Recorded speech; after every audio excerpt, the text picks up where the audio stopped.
Alors bonjour et bienvenue sur ma chaîne Pixel et Vecteur. Aujourd'hui on va parler donc de Photoshop et je vais donc revenir sur la nouveauté dont tout le monde parle sur Photoshop Beta, qui consiste donc à générer un peu plus d'images que celles qui existent déjà.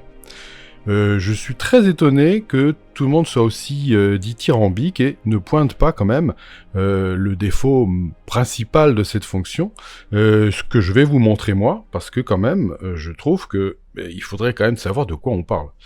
Alors, donc, je vais déjà revenir sur le phénomène. Donc, je viens prendre une image ici, je viens faire donc un recadrage.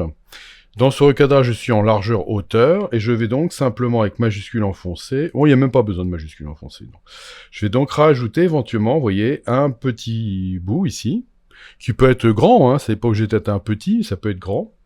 Voilà, un petit bout. Je vais donc sélectionner en laissant un peu de marge, ici, le petit morceau, et je vais demander, vous voyez ici, dans ma barre ici qu'on voit, je vais la mettre en plein milieu, vous voyez bien, le remplissage génératif. Alors c'est cette fonction-là, donc tout le monde a encensé, et effectivement, cette fonction-là est totalement géniale dans l'absolu. Mais dans la pratique, attention, calmons-nous.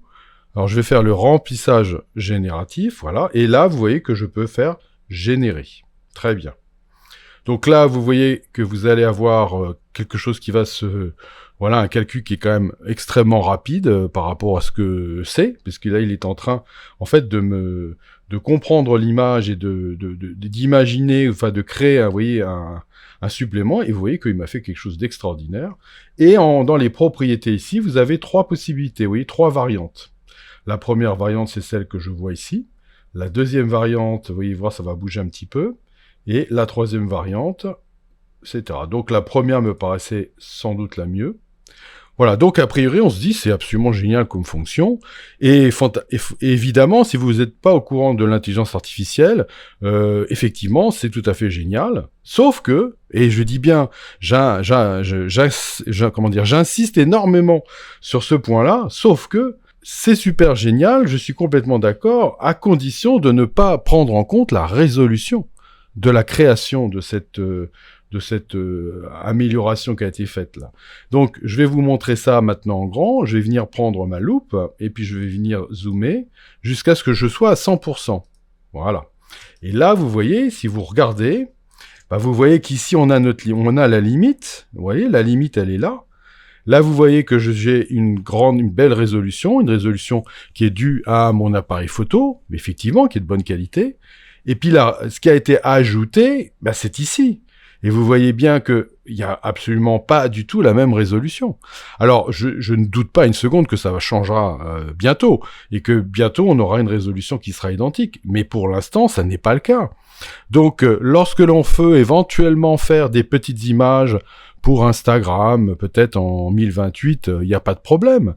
Mais dès que vous voulez travailler sur quelque chose d'un peu plus grand, une vraie photo, je serais tenté de dire, bah vous voyez que si je dézoome et que je vous le mets comme ça, vous avez l'impression que tout va bien. Mais en réalité, pas du tout. Donc si vous imprimez cette image-là, bah ça va pas du tout marcher. Voilà. Donc il faut bien avoir ça en tête. C'est une technologie extrêmement on va dire qui a des grandes promesses, mais pour l'instant, elle ne fonctionne pas pour tout type d'image. Elle fonctionne que pour des toutes petites images. Donc, est-ce que vous faites de la photo pour tout montrer avec des tout petits formats, ou est-ce que vous avez plutôt la prétention d'essayer d'agrandir vos images, peut-être pour les imprimer, etc. Donc voilà, c'est à vous de voir, mais je tenais absolument à vous donner ce son de cloche-là, parce que je ne le vois nulle part, je ne l'entends nulle part.